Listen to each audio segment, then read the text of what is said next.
जय बोलिए महावीर भगवान की जय बोलिए अनंत सिद्ध परमेष्ठी भगवानों की जय बोलिए तत्वार सूत प्रणेता आचार्य भगवान श्री उमा स्वामी जी महाराज की जय बोलिए आचार्य भगवान गुरुदेव श्री विमल सागर जी महाराज की जय बोलिए इस युग के प्रथमाचार्य चारित्र चक्रवर्ती श्री शांत सागर जी महाराज की जय बोलिए आचार्य भगवान गुरुदेव श्री विद्यानंद जी महाराज की सभी को जय जिनेन्द्र जय दुजुड़ंदो। हम सभी लोग तत्वार सूत्र की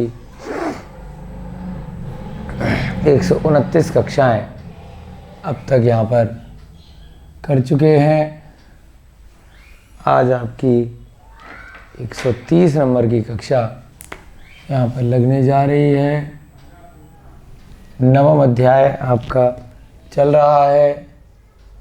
धीरे धीरे आप अपने स्वाध्याय में निरंतर प्रगति करते जा रहे हैं। 7वां सूत्र कल हमने प्रारंभ यहाँ पर कर दिया था। आज इस 7वें सूत्र को अच्छे से समझेंगे। उससे पहले प्रतिदिन की भांति हम सभी लोग सबसे पहले मंगलाचरण करेंगे। उसके बाद जो 7 सूत्र अब तक हमने पढ़े हैं उनका सब लोग मिलकर के वाचन करेंगे। सभी लोग हाथ जोड़ लीजिए, एक साथ मिलकर के दोहराएंगे। मोक्ष मार्गस्य नेतारम वेतारम कर्म भूभृता ज्ञातारं विश्वतत्त्वानां वन्दे तद्गुणलब्धये वन्दे तद्गुणलब्धये वन्दे तद्गुणलब्धये। जय बोलिए आचार्य भगवान श्री उमा स्वामी जी महाराज की। चलिए सभी लोग अपना नव अध्याय निकाल लीजिए। आश्रव निरोध संवर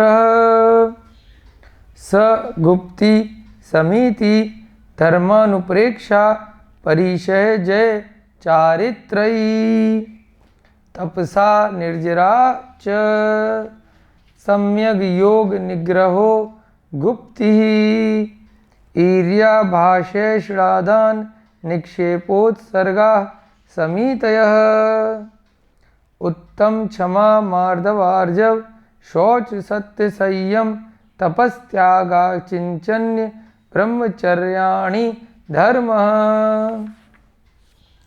अनित्याशरण संसारैकत्वान्यत्वा शुच्यास्रव संवर निर्जरा लोक बोधि दुर्लभ धर्म स्वाख्या तत्वानु चिंतन मनुप्रेक्षा। इस प्रकार से हमने 7 सूत्र अब तक देखे।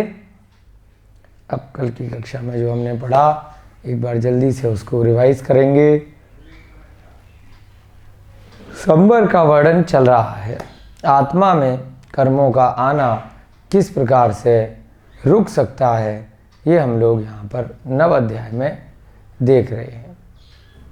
इससे पहले आश्रव और बंध की चर्चा पिछले अध्यायों में की गई थी। अब बंद होने से रोकने के लिए संवर है। संवर का मतलब कर्मों का आना रोकना। आश्रव का निरोध संवर कहलाता है। ये हमने देखा पहले सूत्र में।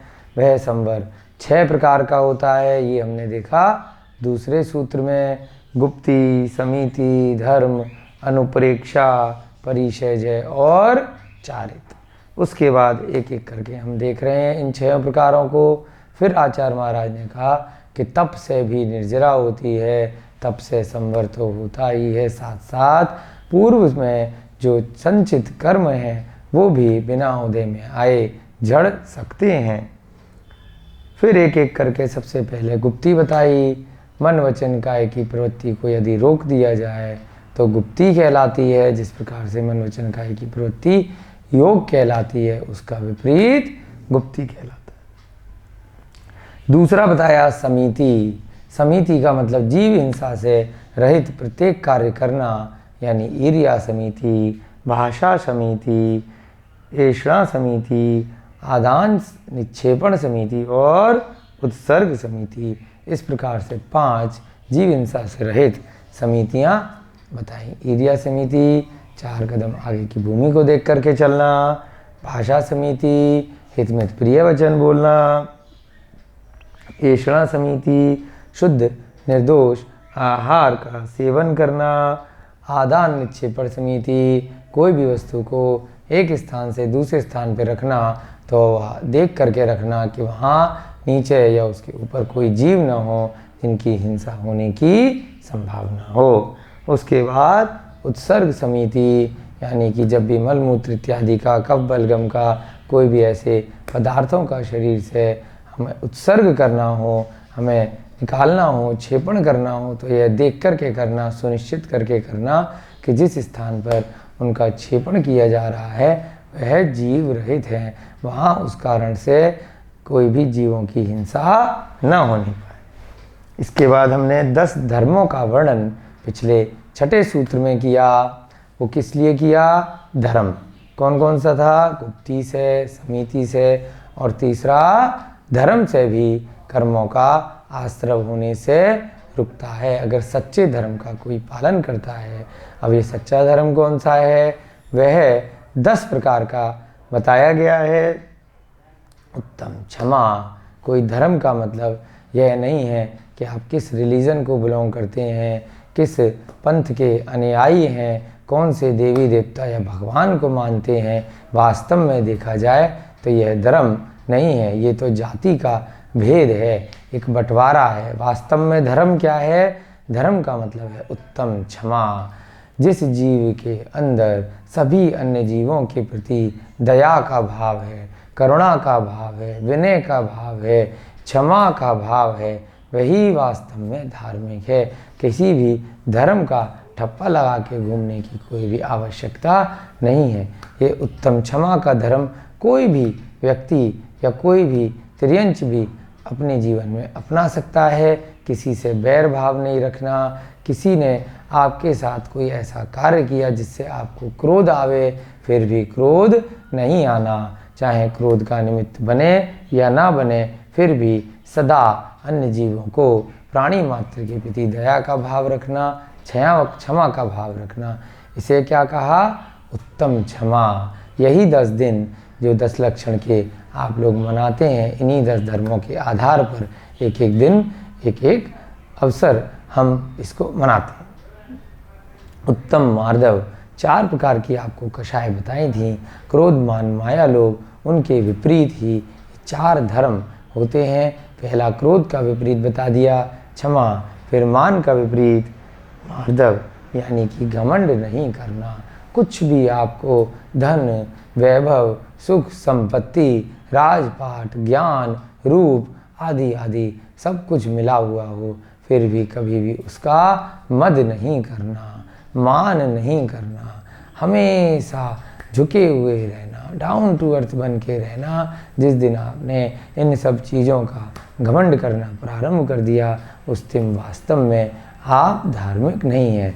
धार्मिक कब हैं? उत्तम धर्म किसको कहा? उत्तम क्षमा, उत्तम मार्दव, यानी कि कभी भी किसी भी बात का आपको घमंड नहीं करना।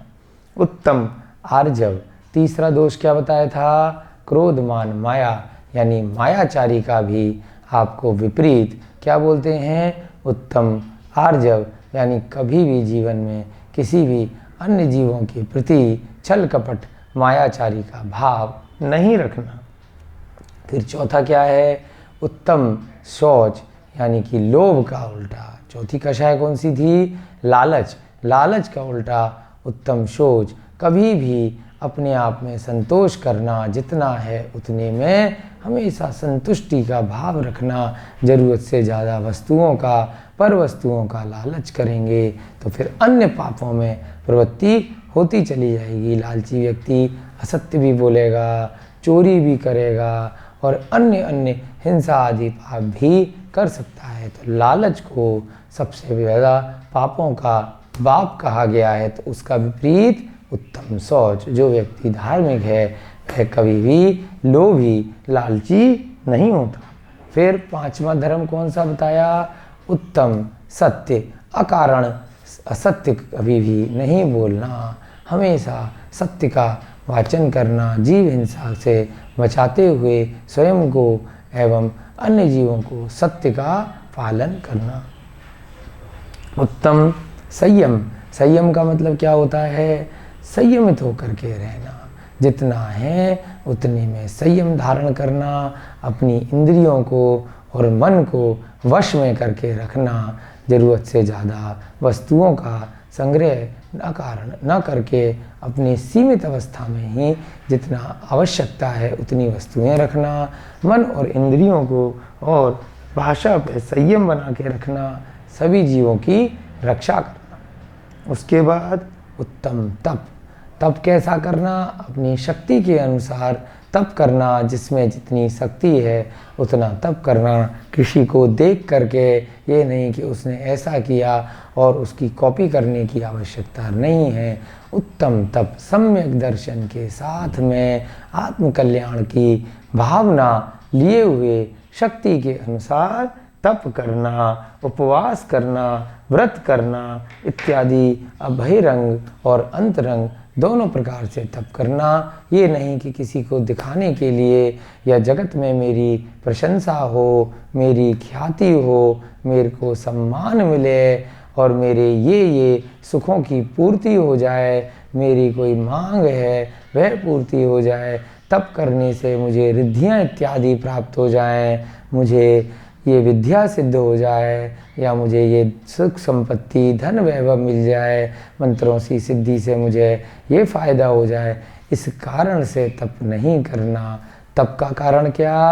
अपनी आत्म कल्याण की भावना, सभी जीवों की कल्याण की भावना, आत्मसंतुष्टि, आत्मा का ध्यान, मोक्ष की प्राप्ति, चतुर्गुतियों से निकलना, इन सब कारणों से तप करना वह क्या कहलाएगा? उत्तम तप। यानी सम्यक दर्शन के साथ किया गया तप, और बहिरंग और अंतरंग दोनों प्रकार से तप किया जाता है।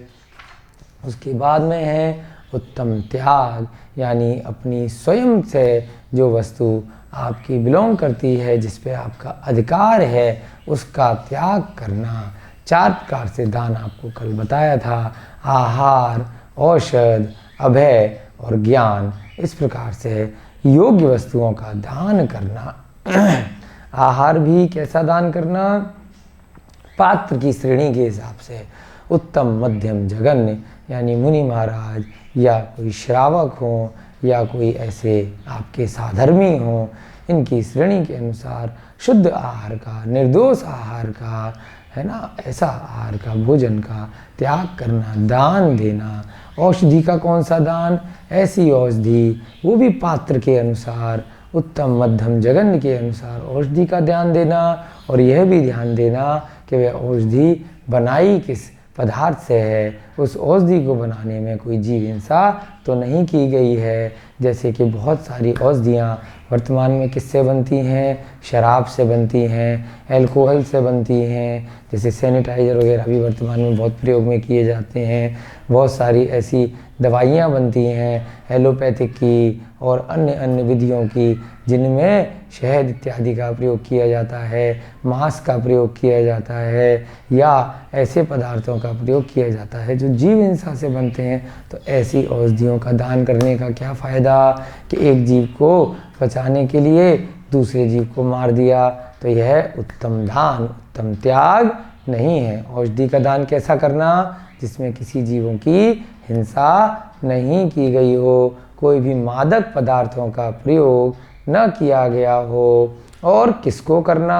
उत्तम, मध्यम और जघन्य पात्र की श्रेष्ठता के अनुसार ऐसी औषधियों का दान देना। ऐसे ही अभय दान, अभय दान के अंदर सभी प्राणी मात्र के जीवों की रक्षा, चाहे वे पशु पक्षी हों, चाहे वे मनुष्य इत्यादि हों, सभी की रक्षा का भाव करना, उनको जीवन दान देना, उनको कहीं घायल हो गए हैं तो उनकी रक्षा करना, उनका योग्य तरीके से उपचार करना।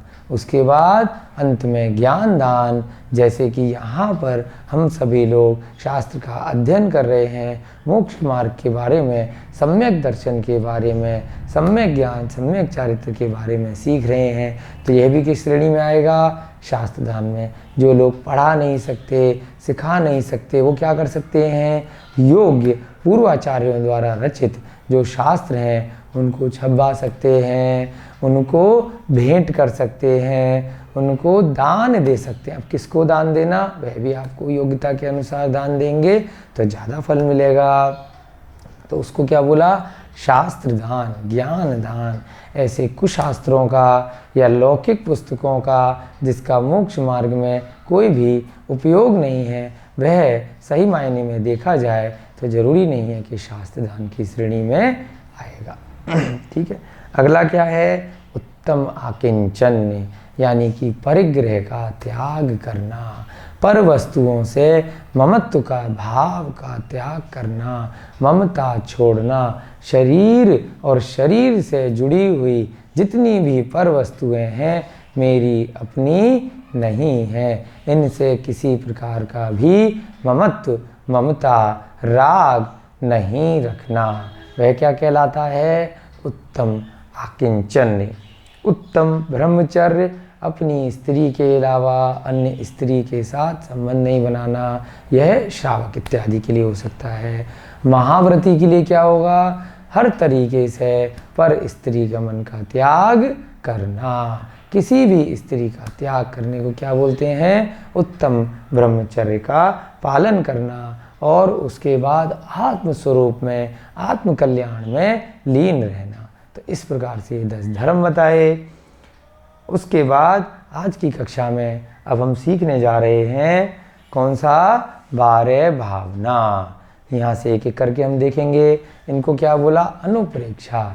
जो जीव इन प्रकार से 12 भावनाओं का चिंतन करता है, अनुप्रेक्षाओं का चिंतन करता है, तो वो क्या होता है? वो धीरे धीरे अपने गुण स्थानों में निरंतर वृद्धि करता जाता है। और जो चौथा ताला है संवर का, यानी अनुप्रेक्षा का, वहाँ पर पहुँच जाता है। और जो कर्मों का आश्रय इन 12 भावनाओं का चिंतन न करने के कारण से उसको निरंतर आत्मा में हो रहा था, वह रुक जाता है। चल एक एक करके हम ये सारी 12 की 12 भावनाओं को देखेंगे और यहाँ पर कल हमने जो लिख लिया था उनका अर्थ एक एक करके यहाँ पर लिखना प्रारंभ करेंगे। पहली भावना अनित्य भावना, दूसरी भावना अशरण भावना, तीसरी भावना संसार भावना, चौथी भावना एकत्व भावना, पांचवी भावना अन्यत्व भावना, छठी भावना अशुचि भावना, सातवीं आश्रव भावना, आठवीं संवर भावना, नवीं निर्जरा भावना, 10वीं लोक भावना और उसके उपरांत 11वीं बोधि दुर्लभ भावना और 12वीं अंत में धर्म भावना। ठीक है। धर्म हमने अलग से भी देखा था अभी पिछले सूत्र में। 10 प्रकार का धर्म होता है। जब 10 प्रकार का धर्म देखा है तो अलग से भी संवर है। वहाँ हमने उत्तम क्षमा से लेके अंत में ब्रह्मचर्य तक 10 धर्म देखे। ये धर्म इस भावना के अंदर भी आया है। इसका तात्पर्य थोड़ा सा अलग होगा, बात का मतलब वही होगा, वो हम यहाँ पर एक एक करके आज लिखेंगे। कल हमने इनके बारे में हेडिंग लिख ली। चलिए, पहली अनित्य। अनित्य का मतलब क्या है? बहुत आसान है। नित्य का उल्टा अनित्य। नित्य माने क्या होता है? हमेशा। अनित्य माने जो हमेशा नहीं है। अब बताइए हमेशा क्या है? क्या आपका घर हमेशा है? क्या आपका शरीर हमेशा है? क्या यह कमरा हमेशा है? क्या यह पेन हमेशा रहेगा? तो हमेशा क्या है? हमेशा कुछ भी नहीं है। हमेशा मात्र क्या है? हमेशा आत्मा है और ये संसार है।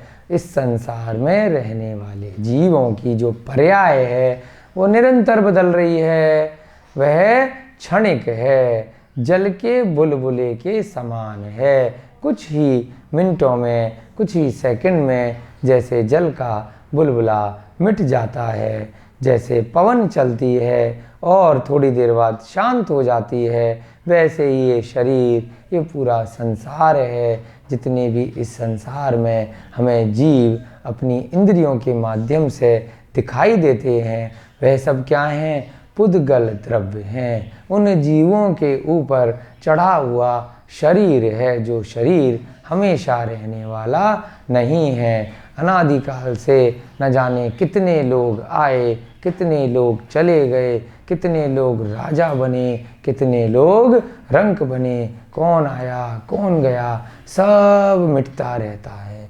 तो इस संसार में कुछ भी हमेशा रहने वाला नहीं है। फिर काहे का लोभ, फिर क्यों लालच, फिर क्यों इतनी संपत्ति परिग्रह इकट्ठा करना, जब हमारे अलावा, हमारी आत्मा के अलावा ये शरीर भी यहीं रह जाएगा।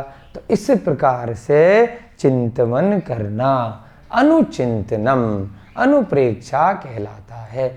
यह अनित्य भावना का प्रति समय, प्रतिदिन, अपने जीवन पर्यंत, हर घड़ी, हर घंटे में, हर क्रियाकलाप में ध्यान रखना। तो उससे क्या होगा? आप कोई भी कार्य करने वाले होंगे तो आप ये पहले से ही सोच लेंगे कि इसका मेरे जीवन में क्या प्रयोजन है, क्या इससे मेरे मोक्ष मार्ग में वृद्धि होगी, आत्मकल्याण में मुझे कुछ इससे फायदा होगा या नुकसान होगा। तो इन बातों का ध्यान रखना क्या कहलाता है? अनित्य भावना। ठीक है, इसी बात को हम लिखेंगे और साथ साथ जैसे कल आपको बताया था, पंडित भूधरदास जी द्वारा रचित 12 भावना बहुत ही सुंदर रचना है, उसका भी हम साथ साथ प्रत्येक के साथ में वाचन करेंगे। उन्होंने 12 भावनाओं को बताने के लिए इसी प्रकार से 12 श्लोकों की रचना की है। पहला श्लोक हम पढ़ेंगे, आप लोग दोहराएंगे साथ में। राजा राणा छत्रपति हाथिन के अवसार, मरना सबको एक दिन अपनी अपनी बार। क्या मतलब हुआ इस बात का? जो ये अनित्य भावना है कि हाथिन के असवार, राजा हो, राणा हो, छत्रपति हो, कुछ भी उसके पास धन वैभव हो, कितने भी हाथी इत्यादि हों, सबको एक दिन अपनी अपनी नंबर आने पे, अपना अपना दिन आने पे सबको यहाँ से जाना है। कोई भी हमेशा इस संसार में रहने वाला नहीं है। हमेशा क्या रहेगा? जो अनादिकाल से ये 3 लोक की रचना है, जो स्वर्ग की, नरक की रचना है, मध्य लोक की, जम्बूद्वीप की इत्यादि इत्यादि, ये हमेशा रहेंगी। इसमें जो भी सूर्य चंद्रमा इत्यादि हैं वह हमेशा रहेंगे। जो जीवों की पर्याय है वह कभी भी हमेशा नहीं रहेगी। जो भी जीवों द्वारा कृत्रिम वस्तुएं बनाई गई हैं वह भी हमेशा नहीं रहेंगी, वो मिटाने के लिए ही बनी है। अपना अपना समय आने पर सभी रचनाएं स्वतः चली जाएंगी। तो लिखेंगे यहाँ पर अनित्य भावना का क्या मतलब है? संसार में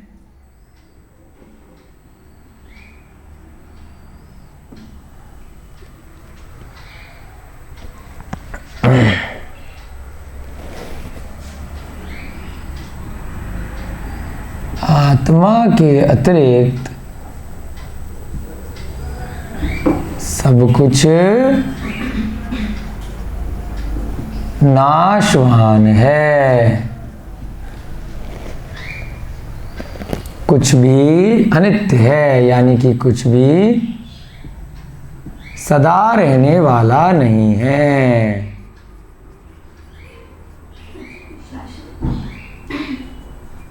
शाश्वत नहीं है। कैसा है? जल के बुलबुले के समान, इंद्रधनुष के समान शीघ्र नष्ट होने वाले हैं। सभी पदार्थ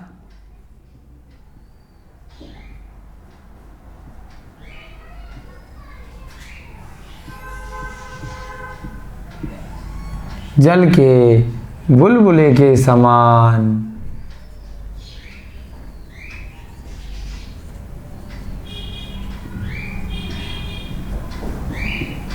इंद्रधनुष के समान नष्ट होने वाले हैं। ठीक है।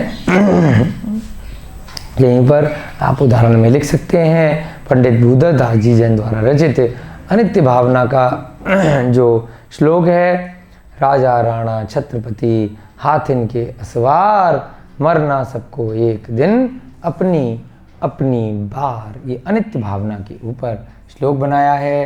दूसरी कौन सी भावना है? अशरण भावना।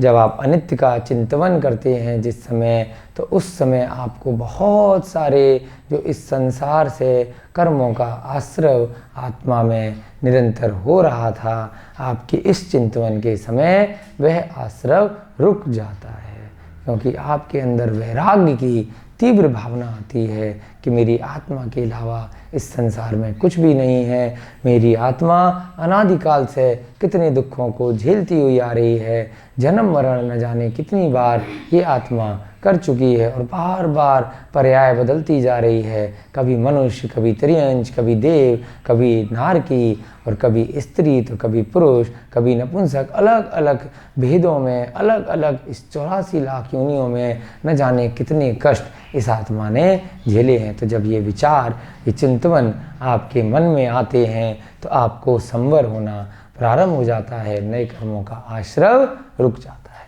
सेम इसी प्रकार से अशरण भावना, ये सब भावनाएं हमें पढ़ते समय, सुनते समय साथ साथ चिंतन होना चाहिए। प्रत्येक जीव जो यहाँ पर इस कक्षा को देख रहा है, उसके मन में ऐसे विचारों की उमंग आनी चाहिए, तभी इन तत्तार सूत्र के सूत्रों का कुछ फायदा है। पढ़े, ज्ञान प्राप्त किया, प्रवचन दिया, भूल गए, उसका क्या फ़ायदा? उसको हमें अपने चारित्र में, अपने आचरण में, अपने प्रतिदिन के क्रियाकलाप में उतारना है। तभी तत्वार सूत्र की रचना का, उसका अध्ययन करने का, उसका स्वाध्याय करने का आपके जीवन में उपयोग है। चलिए आगे देखते हैं। अशरण भावना, शरण का उल्टा। शरण का क्या मतलब होता है कि मुझे किसी ने आश्रय दिया, मुझे किसी ने रहने का स्थान दिया। अशरण का मतलब मरते हुए जीव को कोई भी शरण देने वाला नहीं है। चाहे कितना भी बड़ा से बड़ा डॉक्टर हो, नीम हकीम हो, कितना भी ज्ञानी हो, स्वयं बहुत बड़ा तांत्रिक हो, मंत्रों का ज्ञाता हो, वह दूसरों को तो बता देगा कि मैं तुम्हारी आयु बढ़ा दूंगा, मैं तुम्हें मरते से जिंदा कर दूंगा, लेकिन जब उसका स्वयं का मरण आएगा तो वह स्वयं भी चला जाएगा, उसे भी कोई नहीं बचा सकता। जितना जीव जो आयु कर्म पिछले भवों के अपने कर्म से वर्तमान में लेके आया है, उसे भोगने के बाद उसको कोई नहीं बचा सकता। तीर्थंकर भगवान भी चाहें कि साक्षात कि आयु कर्म उनका जितना है वो और बढ़ जाए और उसके बाद वो इसी संसार में अपने समूह शरण में ही बैठे रहें, तो वह भी संभव नहीं है। तीर्थंकरों को भी अपना पद छोड़ करके, अपनी आयु का पूरा कर करके उनको भी सिद्ध अवस्था में पहुंचना है, शरीर यहीं छोड़ना है। तो हमारी क्या औकात है? हम सबको भी मरने के बाद अपना शरीर यहीं छोड़ना है। मरते हुए जीव का कोई भी शरण नहीं है, मृत्यु निश्चित है, उससे कोई भी नहीं बचा सकता। मृत्यु परम सत्य है, मृत्यु निश्चित है। किसकी मृत्यु हो रही है? शरीर की मृत्यु हो रही है, पर्याय की मृत्यु हो रही है। आत्मा की मृत्यु नहीं होती। आत्मा अपने योग्य कर्मों को ग्रहण करती है और कार्मण शरीर के साथ दूसरी पर्याय में उत्पन्न हो जाती है। मृत्यु निश्चित है, उससे कोई नहीं बचा सकता, न उसको बढ़ा सकता, उससे कोई रक्षा नहीं कर सकता, उससे कोई भी रक्षा नहीं कर सकता। बढ़ते हुए जीव को कोई भी शरण देने वाला नहीं है। तो कौन शरण देगा फिर? आपका सम्यक दर्शन आपको शरण देगा, आपका सम्यक चारित्र आपको शरण देगा, आपका सम्यक ज्ञान आपको शरण देगा। अगर आपने इन तीनों को साथ में लेके समाधि मरण कर लिया तो वह दिन दूर नहीं जब आप भी अरिहंत बन सकते हैं। तब आपकी शरण कहाँ पर है? फिर सिद्ध शिला में आपका हमेशा के लिए वास हो जाएगा। तब तक मरते ये किन के लिए बारे भावनाएं हैं? ये संसारी जीवों के लिए हैं कि अगर उन्हें आगे बढ़ना है, उन्हें मोक्ष की प्राप्ति करनी है, उन्हें तत्वों का सच्चा सच्चा श्रद्धान करना है, तो इन भावनाओं का निरंतर जब तक संसारी अवस्था में हैं, जब तक उन्हें ये शास्त्र रूपी ज्ञान मिला है, तब तक उसका अनुसरण करना है और इन बाह्य भावनाओं का चिंतन करना है। मरते हुए जीव को कोई भी शरण देने वाला नहीं है। तो जैसे ही मृत्यु आए तो क्या करें? संलेखना का धारण करें, समाधि रूपी मरण करें, व्रत नियम संयम अपने शक्ति के अनुसार ग्रहण करके सम्यक चारित्र का धारण करें। मरते हुए जीव को कोई भी शरण देने वाला नहीं है। इसे क्या बोलते हैं? अशरण। आ गया समझ में? अपनी अपनी भाषा में, जरूरी नहीं है जिन शब्दों का प्रयोग हम समझाने के लिए यहाँ पर कर रहे हैं बस वही शब्द सही है। आपको अपने मन से जैसे इनके भाव आ रहे हों, जैसे विचार आ रहे हों, आप उस हिसाब से भी अपने नोट्स यहाँ पर बना सकते हैं। अब जैसे पंडित भूधरदास जी को समझाने के लिए अलग तरह के विचार आए, उन्होंने उन्हीं विचारों को श्लोक रूप में एक भावना के पढ़ने के रूप में उन्होंने रचिता कर दी।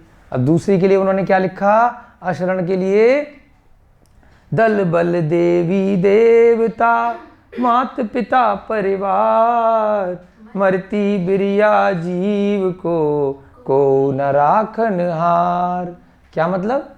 दल बल देवी देवता कितना भी बलशाली हों, चाहे देवी देवता ही क्यों ना हों, वो भी अमर होने के लिए नहीं आए हैं। देव पर्याय में भली सागरों की आयु है, पल्लियों की आयु है, लेकिन एक दिन वह आयु भी निश्चित तौर पर समाप्त होने वाली है। माता पिता परिवार, आपके माता पिता, आपके पुत्र पुत्री, आपके मित्रजन, आपके परिवार सब जाने वाले हैं। मरती बिरिया जीव को न राखन हार, कोई भी रक्षा करने वाला नहीं है। जब जीव का मरण होने वाला है, उसका अंत समय आने वाला है, कितने भी बड़े से बड़े आप हॉस्पिटल में ले जाइए, पूरे जीवन भर की संपत्ति आपने जितनी अर्जित की है, आप औषधालय में, हॉस्पिटल में किसी भी पंडित को, किसी भी तांत्रिक को आप दे आइए, लेकिन वह आपकी आयु नहीं बढ़ा सकता। तो क्या करना है अपने को? इन बातों का ध्यान रखना है। अगला क्या है? संसार भावना। एक बार पुनः दूसरी वाली जो भावना है हम लोग याद करने के लिए पढ़ेंगे। दल बल देवी देवता मात पिता परिवार मरती बिरिया जीव को कोई न राखन हार। जैसे जैसे आप इनको पढ़ेंगे, अब ये सूत्रों को सीखने के बाद में आप जब नेक्स्ट टाइम बारे भावना पढ़ेंगे तो एक एक लाइन को पढ़ते समय आपको मन में उमंग आनी चाहिए, ये विचार आने चाहिए, ये चिंतन आना चाहिए। तो जितनी देर आप बारे भावना पढ़ेंगे उतनी देर आप मान के चलिए आपको अनंत कर्मों का आश्रव होने से रुक जाएगा, आपका संवर होना प्रारंभ हो जाएगा और आपको बहुत कर्मों की निर्जरा उसके बाद प्रारंभ हो सकती है। ठीक है? संसार भावना। संसार का मतलब ये जो तीन लोक का संसार है, इस संसार में सभी दुखी हैं, सभी परेशान हैं। इन चतुर्गतियों में दुख ही दुख हैं। जीव इन 84 लाख योनियों में अनादिकाल से बार बार परिभ्रमण करता आ रहा है। ठीक है? यहाँ पे दो शब्दों का प्रयोग किया है, एक संसार और एक लोक, है ना? कई बार समझने की दृष्टि से, क्योंकि संसार शब्द है तो तीन लोक के बारे में भी आप चिंतन कर सकते हैं, परंतु यहाँ पर अनुप्रेक्षा में आचार्य महाराज ने संसार को अलग लिया और लोक को अलग लिया। तो थोड़ा सा डिफरेंस करने के लिए, इस संसार को समझने के लिए क्या है कि इस संसार में जीवों का स्वरूप, कि जीव अनादिकाल से बार बार यहाँ से वहाँ, वहाँ से वहाँ, वहाँ से वहाँ परिभ्रमण कर रहे हैं। एक योनि में मरण हुआ, फिर वहाँ पैदा हो गए, वहाँ मरण हुआ, वहाँ पैदा हो, न जाने कितनी बार कितनी संपत्ति इकट्ठी कर चुके, कितने विवाह कर चुके, कितनी बार परिवार बना चुके, कितनी बार सारे भोगों को भोग चुके। इस संसार में कोई भी स्थान ऐसा नहीं बचा जहाँ यह जीव ना गया हो, जहाँ इस जीव का जन्म ना हुआ हो। इस संसार में कोई भी जीव ऐसे नहीं बचे जो आपके परिवार के सदस्य ना बने हों, जो आपके पूर्व भवों में आपके पति पत्नी पुत्र माता पिता इत्यादि ना रहे हों। प्रत्येक जीव से मेरा कुछ ना कुछ इस पूरे संसार में कभी ना कभी संबंध रहा है। तो आज मेरा उनके साथ बैर हो गया और किसी के साथ मेरा राग हो गया। ये सब मेरा पर्याय बदल रही है। मृत्यु के बाद कोई ज़रूरी नहीं है जिनके साथ मैं अभी हूँ उन्हीं के साथ अगली पर्याय में होऊंगा।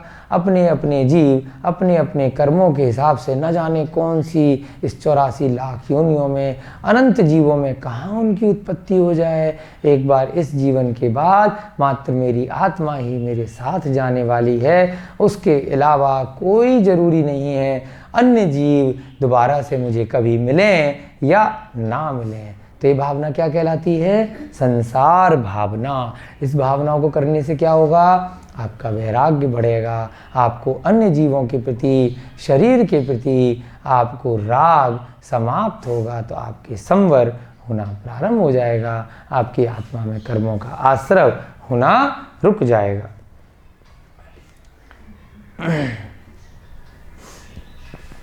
जीव संसार में 84 लाख योनियों में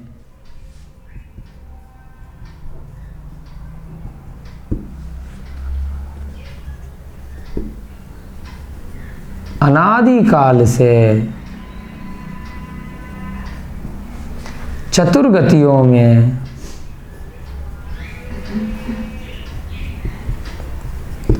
परिभ्रमण करता हुआ आ रहा है।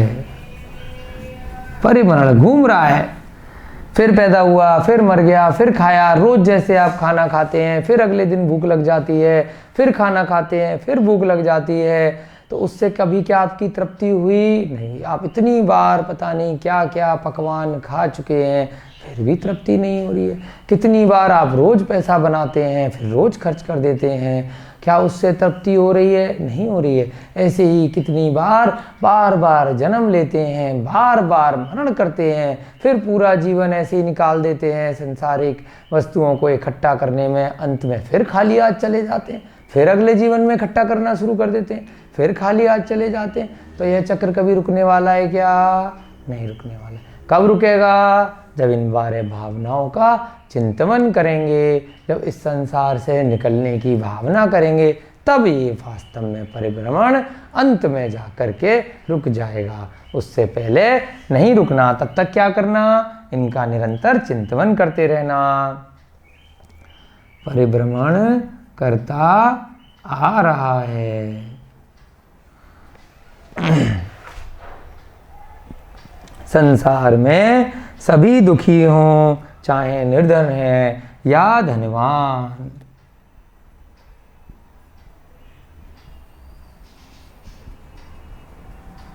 जिसके पास धन बहुत है तो और धन के लालच में दुखी है, जो गरीब है वो वैसे दुखी। जब तक संतोषी परिणाम नहीं है तब तक दुख ही दुख बना रहेगा। संसार में सभी दुखी हैं, चाहे वह निर्धन हो या धनवान, मनुष्य हो या तिर्यंच। जानवर अलग तरीके से दुखी है, मनुष्य अलग तरीके से दुखी है। नारकी हो तो उसका दुख अलग है, देव है तो उसका भी दुख अलग है। नारकी हो या त्रियंच, सब दुखी हैं। नारकी हो या देव, सब अपने अपने दुखों से दुखी हैं। एकत्व भावना, एकत्व माने अकेला। जी अब यहाँ पे हम पहले संसार भावना के लिए बुद्धदास जी द्वारा रचित हम श्लोक पढ़ेंगे। उन्होंने क्या कहा इसको समझाने के लिए? दाम बिना निर्धन दुखी, तृष्णा रस धनवान, कबहु न सुख संसार में, सब जग देखो छान। निर्धन किस लिए दुखी है? दाम बिना निर्धन दुखी, कि भाई मैं बहुत गरीब हूँ, औरों को देख करके उसे पर वस्तुओं की आकांक्षा है, बड़ी गाड़ी, बड़ा मकान, बड़े वस्त्र इत्यादि इत्यादि दूसरे का देखा तो उसे देखकर वो दुखी है। तृष्णावश धनवान, धनवान है तो उसका लालच कम नहीं हो रहा है, मुझे और बड़ा बनना है और बड़ा बनना है। अब वर्तमान में देखा जाए तो मेरी कंपनी, मेरा बिजनेस देश में सबसे बड़ा हो, देश में बड़ा हो गया तो संसार में सबसे बड़ा हो, संसार में बड़ा हो गया तो मेरे ब्रह्मांड में सबसे बड़ा हो। ऐसे ऐसे प्लान करते करते वह दुखी रहता है। 1 रुपया मिला तो 1000 की आकांक्षा, 1000 मिला तो 10,000 की, फिर करोड़ की, फिर अरबों की आकांक्षा कभी ख़त्म नहीं हो रही। उसी आकांक्षा में क्या होता है? जितने भी बड़े से बड़े तृष्णा वाले व्यापारी अपने काल में देखेंगे सभी का मरण दुखों के साथ हॉस्पिटल में होता है, अटैक के साथ में होता है। उन्हें इतनी सारी अंत समय में रोग इत्यादि लगते हैं कि उन्हें इस सारा जो धन संपत्ति उन्होंने इकट्ठी करी उनका उन्हें लास्ट में पता ही नहीं होता, उपभोग ही नहीं कर पाते और इस तृष्णा के साथ में ही पूरा जीवन निकाल देते हैं और अंत में भी बहुत दुखी होकर के उन जीवों का मरण होता है। तो फ़ायदा क्या हुआ इतनी मेहनत करने का? कबहु न सुख संसार में, सब जग देखियो छान। इस संसार में कहीं भी सुख नहीं है, पूरा जग हमने देख करके छान मार लिया। बहुत अच्छी भावनाएं पंडित बुद्धदास जी ने यहाँ बताई हैं, उनका भी साथ साथ हम लोग चिंतन करते हुए चलेंगे। अगला क्या बताया? एकत्व भावना, अकेला। अब इस संसार में अकेला क्या है? प्रत्येक जीव, यदि आप इसको पढ़ रहे हैं तो आप इसको अपने बारे में पढ़िए। मेरे अलावा इस संसार में कोई दूसरा नहीं है, बस मैं ही स्वयं का करता हूँ, भोगता हूँ। मेरे कर्मों से मुझे ही फल मिलने वाला है। मैं अकेला आया था पिछले भव से, माता के घर में मैं कोई दूसरा 2 इकट्ठा नहीं आया था। 2 अगर जुड़वा भी आए थे तो दूसरा अकेला आया था। मैं अकेला आया था। अकेला अकेला ये जीव इस संसार में बार बार आ रहा है और अगले भवों में अगली पर्याय में जा रहा है ना। मैं अकेला आया हूँ, अकेला जाऊँगा। क्या लेके जाऊँगा? साथ में कुछ लेके नहीं आया, कुछ लेके नहीं जाऊँगा तो फिर क्या लेके जाऊँगा? मात्र अपने कर्मों को लेके जाऊँगा, है ना। अपने कर्म जो पिछले भवों से मैं आत्मा के साथ चिपका के लाया हूँ, इस भव में उनमें से कुछ निकाल दूंगा, फिर नए कर्म चिपका लूँगा और उसके बाद आत्मा के साथ चला जाऊँगा। लेकिन यदि मोक्ष प्राप्त करना है तो ये जीव और कर्म भी अलग अलग हैं। इन कर्मों से ही तो मुक्ति चाहिए, तो इसलिए मेरी आत्मा इन कर्मों से भी अलग है, इस शरीर से भी अलग है और इस संसार के सभी जीवों से अलग है। अकेला आया हूँ, अकेला जाना। जीव अकेला आया था, अकेला ही जाएगा। जो कर्म करेगा उसका भोक्ता स्वयं ही रहेगा। परिवारी जन, मित्र इत्यादि उसके कर्मों में साथी नहीं है। जीव अकेला ही आया था, अकेला ही जाएगा।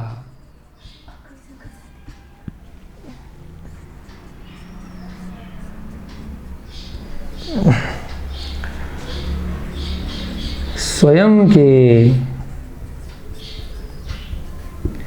कर्मों को स्वयं ही भोगेगा, यानी उसके फल उसे स्वयं भोगने पड़ेंगे। परिवारीजन, मित्र उसके साथ अगली पर्यायों में नहीं जाएंगे, ना उसके हिस्से के कर्म भोगेंगे।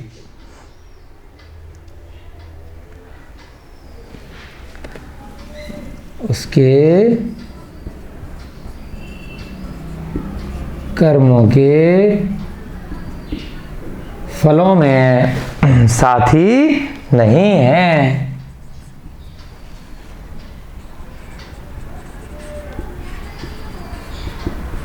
नहीं वे अगली पर्याय में साथ जाने वाले हैं। उसके बाद पांचवी भावना अन्यत्व। एकत्व के लिए श्लोक पढ़ेंगे हम। एकत्व के लिए पंडित बुद्धादास जी ने क्या कहा है?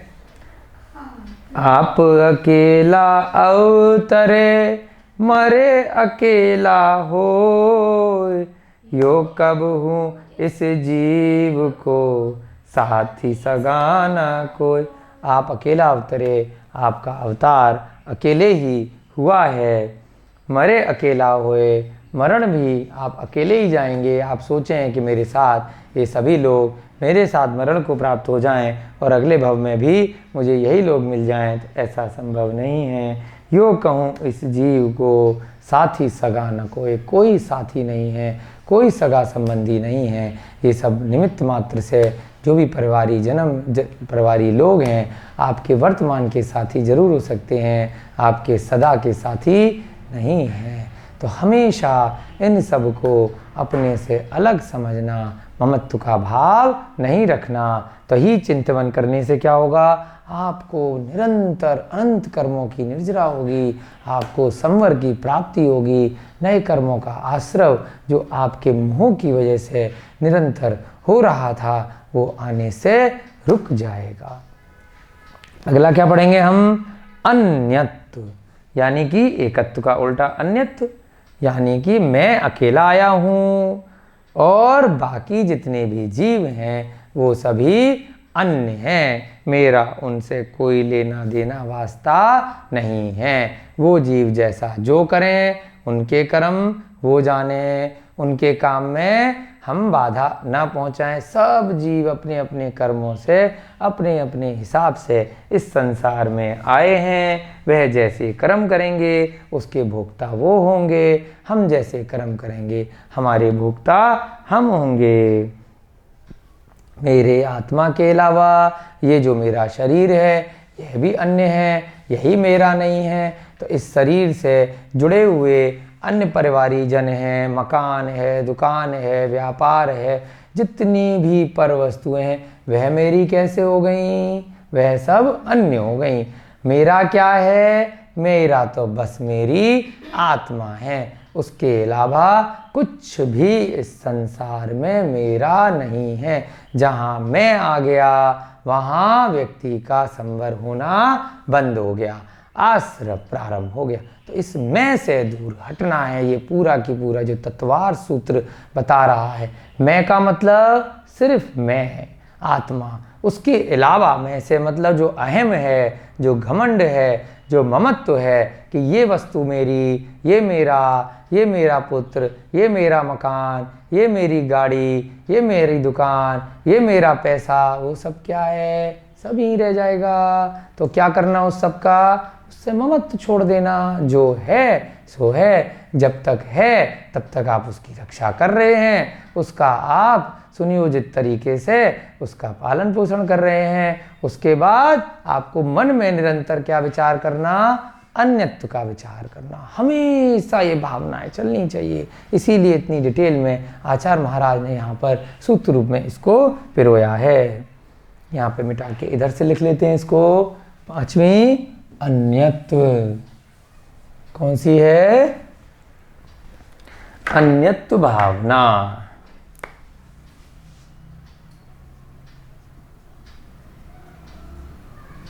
अन्यत्व। उसके बाद में लिखेंगे अगली, जब शरीर आत्मा से भिन्न है तब धन दौलत परिवार अपने कैसे हो गए, मेरी आत्मा के अलावा अन्य कोई भी मेरा नहीं है। जब शरीर भी अपना नहीं है तो शरीर से जुड़े हुए, क्योंकि शरीर है तो उसी की वजह से धन दौलत इत्यादि हैं, शरीर से जुड़े हुए धन दौलत परिवार मित्र इत्यादि पर वस्तुएं अपनी कैसे हो गईं। आत्मा के अलावा सब कुछ अन्य है, कुछ भी मेरा नहीं है।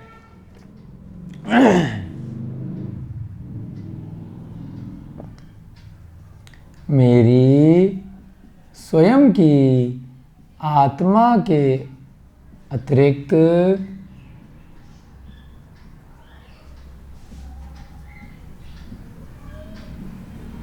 कुछ भी मेरा नहीं है, सब कुछ अन्य है। तो इस भावना को क्या कहते हैं? इस भावना को कहते हैं अन्यत्व भावना। अब बुद्धदास जी से रचित इसमें पढ़ेंगे हम, जहाँ देह अपनी नहीं तहाँ न अपना कोई, कर संपत्ति पर प्रकट ये पर हैं परिजन लोय। जब अपनी देह ही अपनी नहीं है तो फिर बाकी लोग अपने कैसे हो गए? जो घर है, संपत्ति है, ये सब पर हैं परिजन लोय। जितने भी परिवारी लोग हैं और आपके आसपास के मित्र इत्यादि हैं, वो सभी भी कैसे हैं? सब पर हैं। जब देह ही अपनी नहीं है तो बाकी चीज अपनी कैसी हो गई? ठीक है, दोबारा से इसको पढ़ेंगे जिससे आपके मन में विचारों की उमंग आए। जहाँ देह अपनी नहीं तहाँ न अपना कोई, घर संपत्ति पर प्रकट ये पर हैं परिजन लोय। चलिए अगली भावना देखेंगे, असुचि भावना। छठी कौन सी है? असुचि भावना। अशुचि यानी कि अशुद्ध, अशुचिता। इसमें क्या सोचना, इतने आप लोग क्रीम पाउडर लगाते हैं, मेकअप करते हैं, महंगे से महंगी आप अपने सौंदर्य प्रसाधन के साधन इकट्ठे करते हैं, इतने सारे महंगे महंगे आप ब्यूटी पार्लर जाते हैं, किस लिए जा रहे हैं? शरीर के लिए जा रहे हैं। तो ये सारे कार्य कौन करा रहा है? ये सारे कार्य जो जीव कर रहा है, करा रहा है। तो क्या है? उस समय उसको आत्मा में बहुत सारा संवर नहीं हो पाता, उसको कर्मों का आश्रव होता रहता, क्योंकि शरीर के ही उस लालन पालन में लगा हुआ है। उसी समय को यदि आत्मा को वो खिलाए, आत्मा के लालन पालन में लग जाए, अगर 4-4 घंटे मेकअप कराने की बजाय वो अगर 4 मिनट इस भावना का ध्यान कर दे तो उसको कितने कर्मों का संवर हो जाएगा, कितने कर्मों का आश्रव होने से रुक जाएगा। तो आत्मा बड़ी है या शरीर बड़ा है? शरीर तो यहीं रहने वाला है, आत्मा सदा चलने वाली है। तो ऐसी चीज को भोजन कराया जाए जो हमेशा रहने वाली हो, इस संसार के दुखों से आपको निकालने वाली हो। तो क्या कहा इस सूत्र में? असुचि यह जो शरीर है, इस शरीर में मल इत्यादि न जाने क्या क्या भरे हुए हैं, रोगों का भंडार है, कितना अपवित्र है, कितना अशुद्ध है। इस संसार में इस शरीर के बारे में ज़्यादा नहीं सोचना और बल्कि क्या चिंतन करना, ये शरीर कितना अपवित्र है, एक सेकंड में आत्मा यहाँ से निकली नहीं। और यही परिवारीजन, यही लोग जो आगे पीछे घूम रहे थे, यही पति, यही पुत्र, यही माता पिता 24 घंटे से बहुत पहले हमें उस शरीर को जला देंगे। कितना भी सुंदर से सुंदर मेरा ये रूपवान शरीर, मेरी सुंदर काया, मेरा यौवन से भरा हुआ ये हाड़ मांस का पुतला, ये यहीं जला दिया जाएगा। इन्हीं लोगों द्वारा जला दिया जाएगा जो मेरे बिना रह नहीं पाते थे। मेरे लिए इनको कितना मोह था। इस सब का चिंतन करना शरीर की अशुचिता का चिंतन कहलाता है। तो जिस दिन जीव ऐसी भावना अपने मन में करना प्रारंभ कर देता है, उसको इस शरीर से जुड़े हुए जितनी भी चीज़ें हैं उससे मोह निरंतर कम होने लग जाता है। शरीर कैसा है? खून का, मांस का, हड्डी का, मल का, चमड़े से भरा हुआ है, कितना अशुद्ध है। अगर उस अशुद्धि को अगर आप देख लें किसी का शरीर खोल के, तो क्या आप उससे प्रेम कर पाएंगे? किससे प्रेम कर रहे हैं? उसके बाहरी शरीर से। अंदर से तो सबका शरीर रोगों से, मल से, गंदगी से, बदबू से भरा हुआ है। तो इसका निरंतर चिंतन करना क्या कहलाता है? अशुचि भावना। क्या कहा आचार्य महाराज ने यहाँ पर? शरीर की अशुचिता, अपवित्रता का चिंतन करना। शरीर की अपवित्रता, अपवित्रता का चिंतन करना। यह शरीर, खून, अंदर का खून अगर निकाल दिया जाए, आप जिस जीव को बहुत प्रेम कर रहे हैं उसी का, तो आपको चक्कर आने लगेंगे खून देख करके, है ना? तो ये सब क्या है? सारा की सारा शरीर बहुत अपवित्र है। यह शरीर खून, मांस, हड्डी, मल इत्यादि का भंडार है। मल रोगों, चमड़ी से भरा हुआ है। रोगों, चमड़ी का भंडार है। ये सब क्या है? अपवित्र हैं। यदि किसी का भी शरीर खोल के आपको दिखा दिया जाए तो चक्कर आ जाएगा, भूत प्रेत से आपको नजर आने लगेंगे उसके अंदर से। और ऊपर से भले ही कितना उसका स्वरूप हो, बहुत सुंदर काया हो, फिर भी आपका सारा मोह उस व्यक्ति के प्रति एकदम समाप्त हो जाएगा, शून्य हो जाएगा। ऊपर से शरीर भले ही सुंदर रूपवान दिखे, परंतु अंदर से बहुत ही अपवित्र है। ऊपर से भले ही शरीर रूपवान दिखे, परंतु अंदर से कैसा है? बहुत कुरूप है, अशुद्ध है, अपवित्र है। अंदर से बहुत कुरूप, अपवित्र है।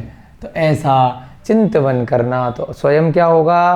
फिर इस शरीर से अपने आप से मोह त्याग हो जाएगा। तो जो बड़े बड़े आचार्य महाराज कितने भी पहले पूर्व भव में सुंदर रहे हों, तो जब उनका वर्णन प्रथमान योग के ग्रंथों में आता है कि अंत समय में वो भी अपने इस शरीर को क्रश कर देते हैं, सब उनकी काया समाप्त हो जाती है, उनका स्वरूप समाप्त हो जाता है। तो बाहरी स्वरूप जब समाप्त हो जाता है तो आंतरिक स्वरूप जो आत्मा है वो अपनी स्वच्छंद अवस्था में प्रकट हो जाती है और धीरे धीरे 14वें गुण स्थान में प्रविष्ट होकर सीधे आत्मा सिद्ध शिला में पहुंच जाती है। तो उससे पहले ये जो बाहरी चीज़ें हैं, बाहरी काया है, उसका हमें चिंतन करना है कि कैसी है। चलिए इसकी श्लोक में पढ़ेंगे। दिपे चाम चादर मड़ी हाड़ पिंजरा दे, भीतर या सम जगत में और नहीं घिनगे। जिस प्रकार से ये चादर आपके डली रहती है किसी भी वस्तु पे, वैसे ही ये हाड़ और पिंजरा जो इस अंदर की चीज़ों को बताया, उसके ऊपर एक चादर चढ़ी हुई है जो आपको शरीर दिखाई देती है। भीतर या सम जगत में और नहीं घिनगे।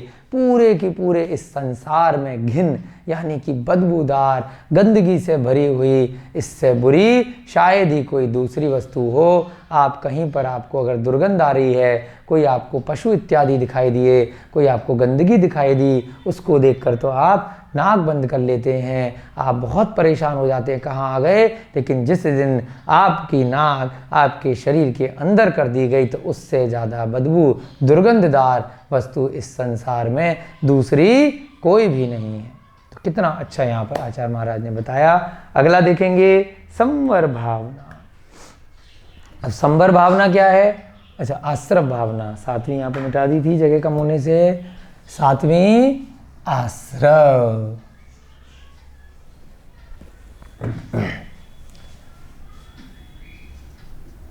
अब ये क्या है? जो पिछले अध्याय में हमने कर्मों के आश्रव के बारे में पढ़ा कि कर्मों का आना कैसे होता है, ये सब आत्मा में मेरे कर्म किस प्रकार से प्रवेश कर सकते हैं, उसका निरंतर जो आपने सम्यक ज्ञान प्राप्त किया पिछले अध्याय को मन ही मन अपनी आत्मा में घटित करना, उसको रिवाइज करना कि मैंने अभी कोई भी बात बोली, कोई भी मन वचन कार्य से कोई भी कार्य किया तो कैसे मेरी आत्मा में कौन से कर्म आए या क्या आ सकते हैं, उसका निरंतर चिंतन करते रहोगे तो कभी भी कोई गड़बड़ी नहीं होगी। आश्रव का मतलब किन कारणों से आत्मा में कर्म आते हैं, इसका बार बार चिंतन करना।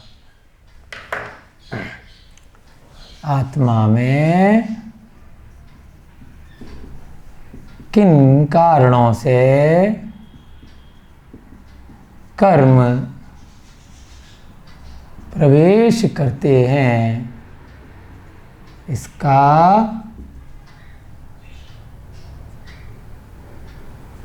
निरंतर चिंतन करना।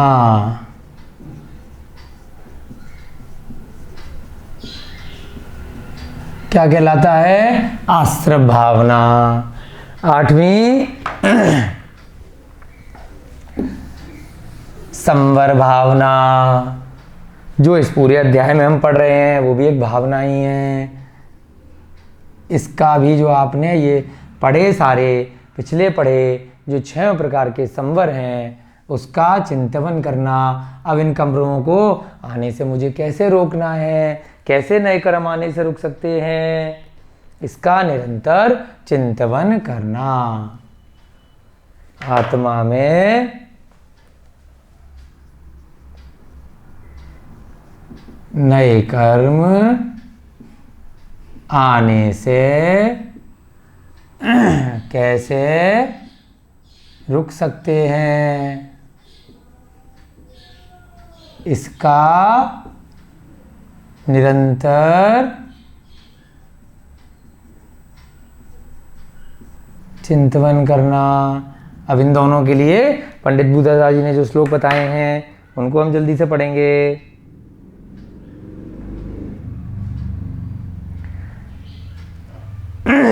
मोह नींद के जोर जगवासी घूमे सदा, कर्म चोर चहूर सर्वस लूटे सुध नहीं।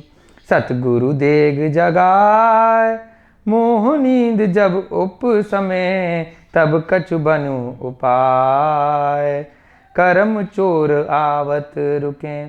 यानी कि कर्मों का आश्रय कैसे होता है? इस मोह के कारण से होता है। इस मोह वाली जो नींद है उसके जोर से ये जगवासी हमेशा घूम रहे हैं, अलग अलग पर्यायों में एक के पीछे एक भागे जा रहे हैं। कर्म चोर चौर, कर्म के जो चोर हैं, जो कर्म आ रहे हैं चारों तरफ से, सर्वस लूटें सुध नहीं, इस जीव को लूट रहे हैं। ज्ञान सतगुरु देग जगाए। अब सतगुरु, सतगुरु यानी सच्चा गुरु, ये जो तत्वार सूत्र है, जो आचार्य उमा स्वामी हैं, जो पूर्वाचार्यों द्वारा रचित ग्रंथ हैं, जो सच्चे हमारे आचार्य मुनि महाराज इत्यादि हैं, जो ज्ञानी पुरुष हैं, जिन्होंने हमें इन सब के बारे में बताया है, समझाया है, या हमने स्वयं का स्वाध्याय किया है। ये कौन हुए? सतगुरु हुए, जिनवाड़ी माता हुई, यही हमारी सच्ची गुरु है। सतगुरु देह जगाए। इस हमें किसने जगाया? इस जिनवाणी ने हमें इस नींद से जगा दिया। मोह नींद जब उपशमे, जब उसका उपशम कर दिया, तब कछु बनी उपाय, कर्म चोर आवत रुके। अब ये जो कर्म चोर थे वो आने से रुक गए। हमने ये तत्वार सूत्र को पढ़ करके जान लिया किस प्रकार से इस मोह के कारण से, इस राग द्वेष के कारण से ये चारों तरफ से कर्म इस पूरे 3 लोक से आकर के मेरी आत्मा में चिपक रहे थे। सच्चे गुरु जिनवाड़ी माता ने मुझे बताया कि कैसे इस मोह की नींद से मैं जागूं और मैं कैसे पर वस्तुओं से अपना मुंह हटाऊं और मेरे कर्म आकर के रुक जाएं, फुल स्टॉप लग जाए, ताला लग जाए। इसके बाद नवा कौन सा है? निर्जरा। ये भी हम पढ़ के आए हैं, पिछले अध्याय में यहाँ पे भी पढ़ा, सविपाक निर्जरा और अविपाक निर्जरा। ये तीनों तत्व भी हैं निर्जरा। कर्म आते कैसे हैं? कर्मों को आना रोकना कैसे है? अब उनकी निर्जरा किस प्रकार करनी है? तपसा निर्जरा च।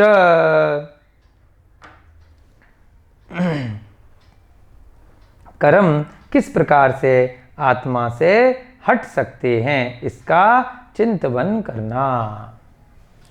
किस प्रकार से पूर्व चिर संचित कर्म आत्मा से हट सकते हैं, किस प्रकार से पूर्व चिर संचित कर्म आत्मा से हट सकते हैं, इसका चिंतन करना। तप आदि के द्वारा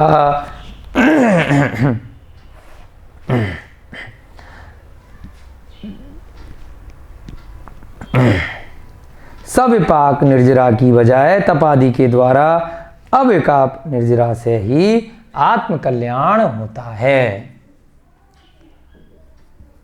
अविपाक निर्जरा अर्थात तप आदि के द्वारा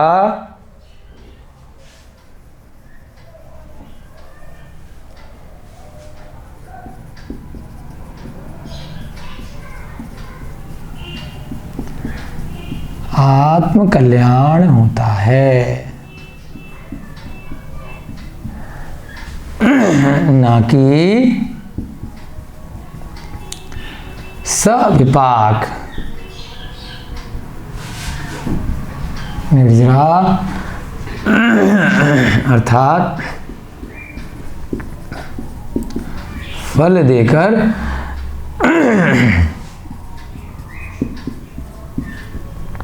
कर्मों के झड़ने से। क्यों? क्योंकि फल जब देंगे तो उस समय नए कर्म भी जुड़ जाएंगे, तो फिर संसार चक्र खत्म नहीं होगा। तो आपने यदि आत्म कल्याण करना है तो तप आदि करना पड़ेगा। इस प्रकार से कर्मों की निर्जरा का भाव यहाँ पर करना है। ठीक है। उसके बाद कौन सी भावना है? लोक भावना। जल्दी से निर्जरा भावना के लिए आचार्य महाराज ने एक साथ यहाँ पे 2 सूत्र दिए, पंडित बुधरदास जी ने, दोनों को इकट्ठा पढ़ेंगे। ज्ञान दीप तप तेल भर, घर शोधे ब्रह्म छोर, या विधि बिन निकसे नहीं, बैठे पूरब चोर। पंच महाव्रत संचरण, समिति पंच प्रकार, प्रलय पंच इंद्रिय विजय, धार निर्जरा सार।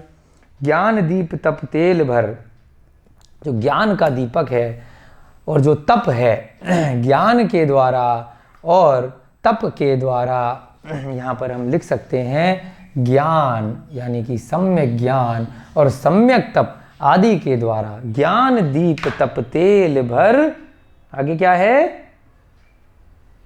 बोलिए, अभी तो बोला था। ज्ञान दीप तप तेल भर, घर शोधे ब्रह्म छोर, या विधि भिन्न निकसे नहीं, बैठे पूरब चोर। उसको विधिवत आपने निकालना है, यानी कि निर्जरा के द्वारा सम्यक दर्शन के साथ। उसके अलावा यदि आप निकालने का प्रयास करेंगे तो वो चोर आपकी आत्मा से निकलने वाले नहीं हैं। सीधे आप तप करना प्रारंभ कर देंगे बिना ज्ञान के साथ में, बिना सम्यक ज्ञान के साथ, तो मिथ्या ज्ञान हो जाएगा, उससे आपको फिर संसार बढ़ जाएगा ऐसे तप से।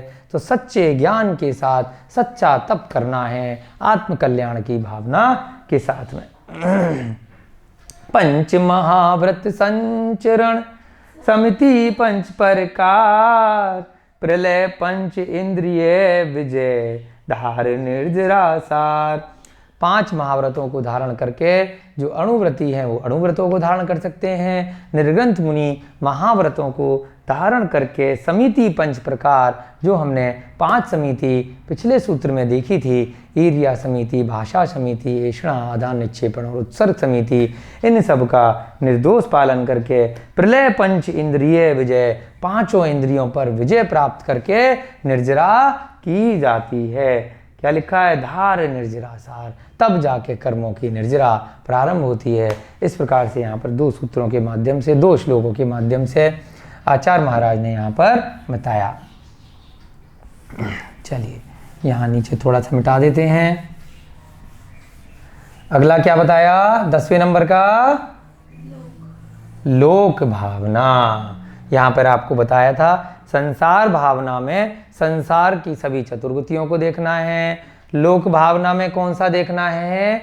जो आपने 3रा और 4था अध्याय तत्वार्थ सूत्र का पढ़ा, वो आपके सामने प्रति समय घटित होना चाहिए कि ये 3 लोक कैसा है, स्वर्ग कहाँ है, सिद्धिशिला कहाँ है, मध्य लोक कहाँ है। पृथ्वी कहीं घूम नहीं रही है, स्थिर है, सीधी है, फ्लैट है, नीचे 7 नरक हैं, ऊपर स्वर्ग हैं, बीच में सुमेरु पर्वत है, जम्मू द्वीप है, भरत क्षेत्र है, आर्यखंड है, ऐरावत क्षेत्र है, पंचमेरु हैं, नंदीश्वर द्वीप हैं। कौन से जीव वहाँ कैसे कैसे जाते हैं, कैसे कैसे पूरा परिभ्रमण करते हैं, आपके सामने ये पूरा 3 लोक का नक्शा हमेशा निरंतर होना चाहिए। मेरा यह जीव इस 343 घन राजू के 3 लोक में न जाने कितनी बार परिभ्रमण करता हुआ आया है।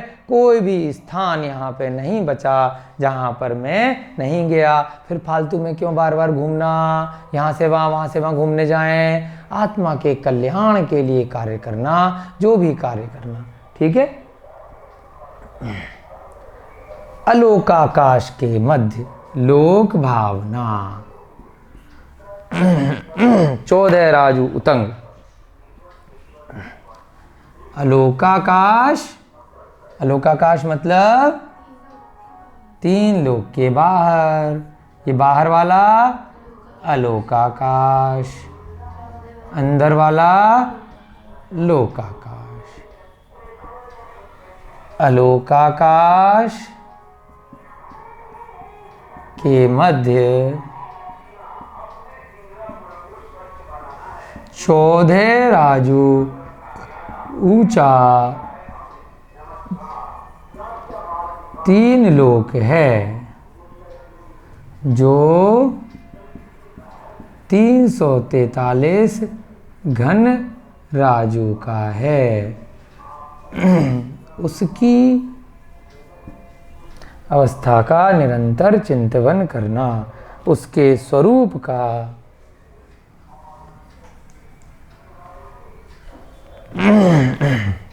उस चिंतन का फायदा क्या है? उस चिंतन का फायदा केवल ये है कि हमें पता है कि हम कितने संसार में कहाँ कहाँ घूम आए और हम जरा सी जगह यहाँ से वहाँ इस मध्य लोक में भी छोटे से आर्यखंड में उस छोटे से स्थान में हम अपने देश में ही यहाँ से वहाँ घूमना, अभी यहाँ घूमना है वहाँ घूमना, हम परेशान हैं। जबकि अगर देखा जाए तो राजू से योजन कितना छोटा है, योजन से किलोमीटर कितने छोटे हैं, उन किलोमीटरों में ही हम फंसे हुए हैं और उसी में हम पूरा संसार समझ रहे हैं। तीन लोक है, 343 घन राजू का है, उसके स्वरूप का निरंतर चिंतन करना। चलिए जल्दी से इसका श्लोक देखेंगे। 14 राजू उतंग नभ लोक पुरुष संठान, तामे जीव अनादिते भरमत है बिन ज्ञान। 14 राजू तंग भर लोक पुरुष संठान। जब आपको 3 लोग पढ़ाया था तो ऐसे बताया था ना कि पुरुषाकार ऐसी उसकी संरचना है, ऊपर 1 राजू, यहाँ बीच में 5 राजू, फिर यहाँ से 1 राजू और नीचे खुले हुए पैर 7 राजू। तो लोक पुरुष के आकार का ये 14 राजू ऊंचा 343 घन राजू का ये 3 लोक है। उसमें अनादिकाल से बिना ज्ञान के, बिना सम्यक ज्ञान के, मिथ्या के साथ में ये अनंत जीव भ्रमण कर रहे हैं।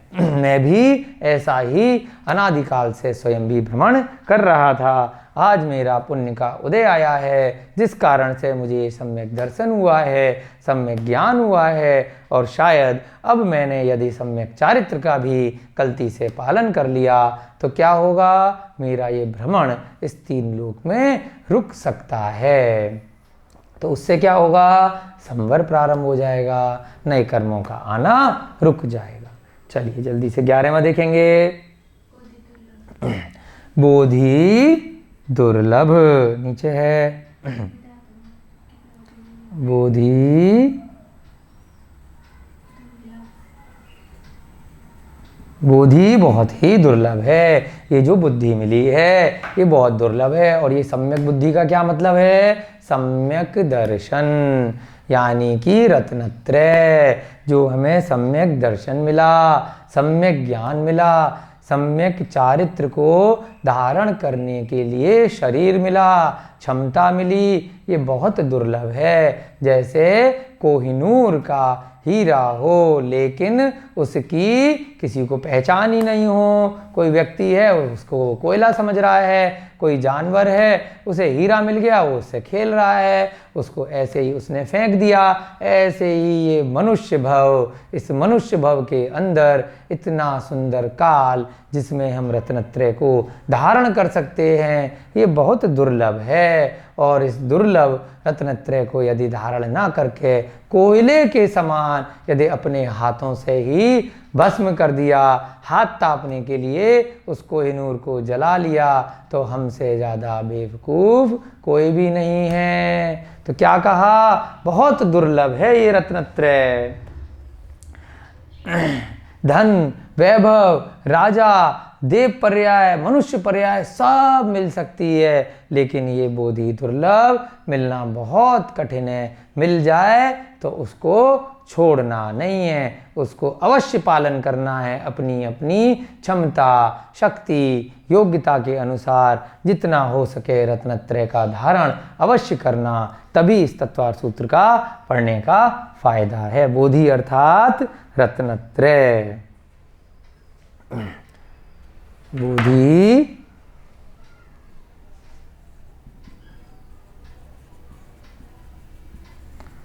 अर्थात रत्नत्रय। रत्नत्रय अर्थात सम्यक दर्शन,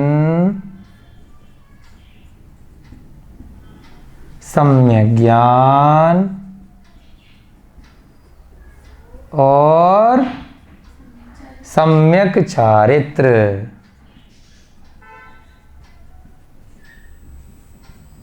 ये तीनों क्या कहलाते हैं? ये तीनों मिला के रत्नत्रय कहलाते हैं। संसार में धन, वैभव, देह पर्याय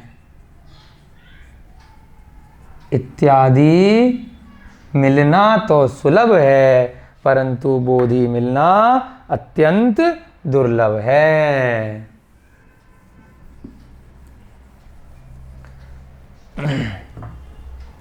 इत्यादि मिलना तो सुलभ है, इत्यादि प्राप्त होना तो सुलभ है, परंतु बोधि की प्राप्ति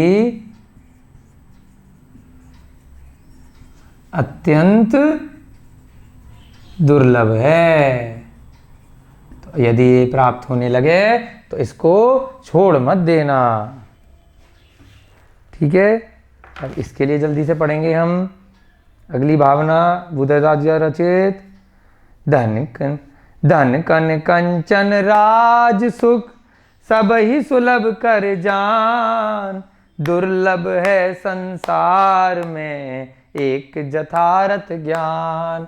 ये संसार में बहुत दुर्लभ है। धन मिल जाएगा, कंचन मिल जाएगी यानी कि संपत्ति, सोना चांदी, राज सुख, राजा भी आप बन जाएंगे।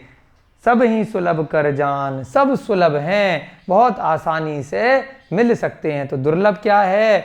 बोधि की प्राप्ति, सम्यक दर्शन की प्राप्ति दुर्लभ है। चलिए अंतिम भावना जल्दी से देखेंगे। आपकी कक्षा का समय भी हो रहा है, बहुत लंबी कक्षा आपकी चली गई आज। अंतिम भावना धर्म भावना, 12वीं धर्म। धर्म का मतलब जो पिछले सूत्र में हमने 10 धर्म देखे वो भी हैं। केवली पढ़त्तो धम्मो मंगलम, केवली भगवान द्वारा जो प्रतिपादित धर्म है वही मंगल है, वही सच्चा है। तो 10 धर्मों के माध्यम से भी समझ सकते हैं, या जो सम्यक धर्म है, जो धर्म संसार चक्र से बाहर निकलने का मार्ग बताए। मिथ्यात्व से अलग सम्यक्त ही धर्म है। केवली भगवान, अरिहंत भगवान द्वारा प्रतिपादित ही सच्चा धर्म है। मिथ्यात्व से भिन्न सम्यक्त ही धर्म है।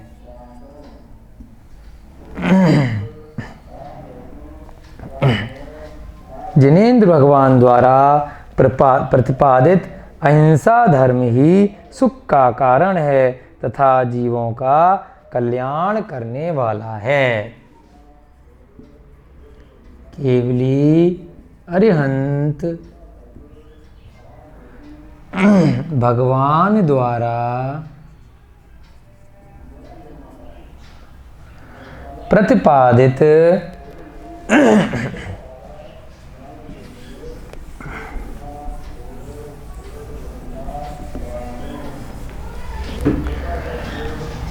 या उपदेष्ट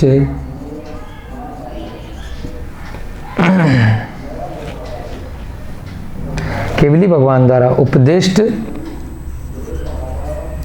धर्म ही सच्चा धर्म है तथा जीवों का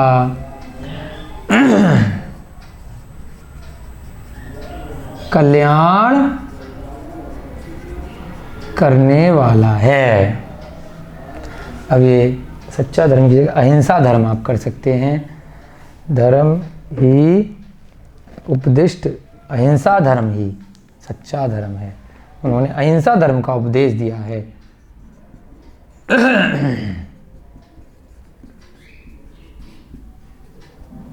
सच्चा धर्म है।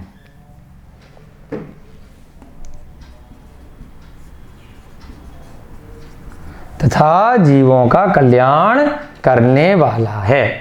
जो 10 धर्म बताए वो भी इसी का सार है। यही सुख का कारण है। जीवों का कल्याण करने वाला है तथा सुख का कारण है। जो परमानेंट सुख है वो इसी धर्म से मिलेगा। क्षणिक सुख तो आपको कहीं भी प्राप्त हो सकता है। चलिए जल्दी से इसके बाकी के शब्दों का अर्थ लिखेंगे। स्वाख्यातत्व, अगला शब्द क्या था इस सूत्र में? स्वाख्यातत्व।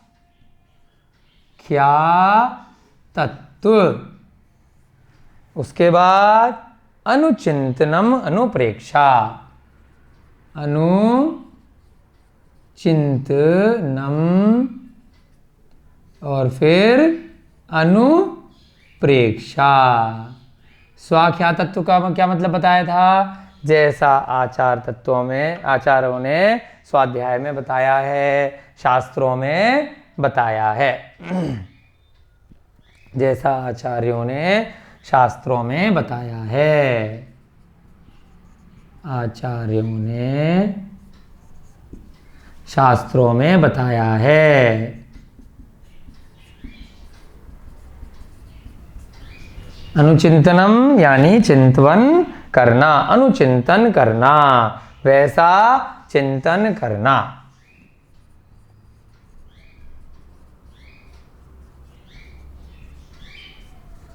अनुप्रेक्षा या भावनाएं कहलाता है।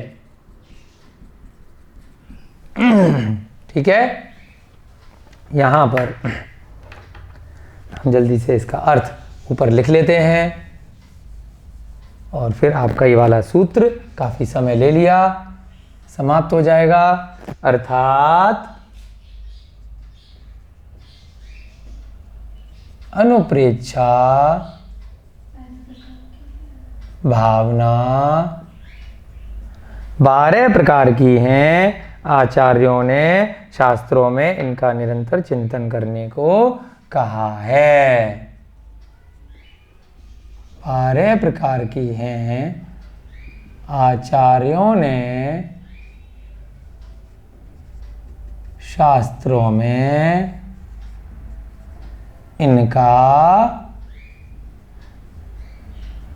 निरंतर चिंतन करने को कहा है। उससे क्या होगा? धर्म के बाद वाला जो चौथा आपका अनुप्रेक्षा है उससे संवर होना प्रारंभ हो जाएगा। तो 4 प्रकार की हमने यहाँ पे संवर की प्रकार यहाँ पे अच्छे से देखे, 12 भावनाओं को सीखा। आपकी कक्षा का समय हो रहा है। जय बोलिए महावीर भगवान की, जय बोलिए अनंतानंत सिद्ध परमेष्ठी भगवानों की, जय बोलिए आचार्य भगवान श्री उमा स्वामी जी महाराज की, जय बोलिए आचार्य भगवान चारित्र चक्रवर्ती श्री शांति सागर जी महाराज की, जय बोलिए आचार्य भगवान गुरुदेव श्री विमल सागर जी महाराज की, जय बोलिए आचार्य भगवान गुरुदेव श्री विद्यानंद जी महाराज की। सभी को पुनः जय जिनेन्द्र, जय दू जड़ंदो।